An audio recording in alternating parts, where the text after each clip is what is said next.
Je reviens sur cette division trifonctionnelle que j'ai proposée, le stade 1, 2, 3, et éventuellement 4 au niveau des outils.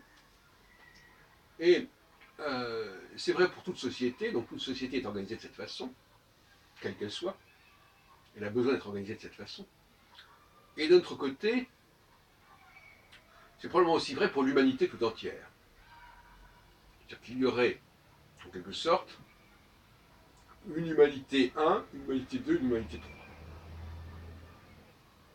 L'humanité 1, ce serait l'humanité primordiale, adamique. C'est ce que j'appelle l'humanité verticale. C'est-à-dire qui serait perpétuée à travers le temps, et qui aurait une sorte de pérennité. Et je pense évidemment au peuple juif, et éventuellement au peuple arabe. J'ai tendance à penser qu'il y a là une gémellité importante qui se retrouve avec les deux fils d'Abraham, Isaac et Ismaël.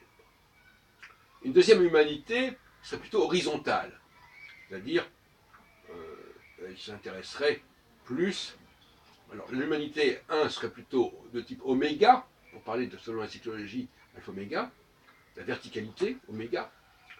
Donc quand Saturne s'éloigne des deux étoiles fixes royales les plus proches, il forme un triangle en quelque sorte. Et donc il s'en éloigne, et donc on peut dire qu'il y a une sorte de culmination de Saturne. En revanche, quand il redescend, quand il se conjonctionne, quand il s'en conjonctionne en quelque sorte quand il se conjoint avec une des quatre étoiles victoriales, on est dans la phase horizontale, on n'est plus dans la verticalité, on est dans l'horizontalité. Et là, c'est plutôt des gens qui sont dans qui englobent, qui parlent de l'unité de l'humanité, qui disent qu'il n'y a pas de... le passé n'est pas important. Et on pense au christianisme, par exemple. Hein. On pense à tout ce qui veut répandre, qui veut se répandre. Et puis, il y a le niveau 3, qui est le niveau de l'exécution, et qui serait essentiellement de l'ordre du féminin. Voilà. Donc on a ce triptyque. Et je voudrais parler également, puisqu'on est quand même dans le domaine plus ou moins religieux, judéo-chrétien ou islamique, je voudrais quand même dire quelque chose à la suite d'ailleurs de la réunion d'hier soir au Café Théo, animé par Jean-Luc Bernet, et avec qui j'ai discuté à cette occasion avec notamment Jean-Marie Lamy.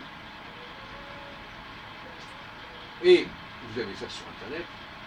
Et l'idée assez répandue finalement, c'est que aussi bien le christianisme que l'islam seraient les héritières d'hérésies judaïques ou des hérésies judaïques. Le judaïsme, tel qu'il a pu évoluer à partir de l'époque des grands rois David et Salomon, sous l'influence justement de son expansion ponctuelle, de son intégration ponctuelle de populations non juives, non hébraïques, ça a constitué une hérésie. On peut dire que quelque part, quelqu'un comme Salomon est un hérétique, porté par une soif de gloire qui se reporte sur Dieu en disant oui, notre Dieu, en fait, c'est le Dieu de l'univers. Et les non-juifs sont également voués à respecter ce Dieu. Donc je veux dire par là qu'on n'a pas attendu le christianisme pour avoir ce genre de discours, et que déjà 7 ou 8 siècles avant Jésus-Christ, même si Jésus-Christ est référé à David, d'accord, c'est pas par hasard, justement. Finalement, David, il est déjà le porteur de cette hérésie. Et donc Jésus ne fait que continuer cette hérésie. Et en quelque sorte, on peut dire aussi que les Juifs de l'époque de Jésus étaient déjà des hérétiques par rapport au judaïsme d'origine. Et en ce qui concerne l'islam, j'ai souvent lu qu'une des thèses serait que l'islam serait né de certaines hérésies judaïques qui auraient développé une doctrine particulière qui se retrouverait dans l'islam. Donc c'est une thèse que je voulais vous signaler, qui vaut ce qu'elle vaut, mais pour le cas de l'islam, je n'ai pas creusé la question. Je renvoie à ce sujet. Dans le cas du judaïsme, je crois qu'il est assez évident que le judaïsme actuel est un judaïsme dégénéré, un judaïsme qui a perdu son âme, et il est important qu'il se ressource et qu'il se recentre.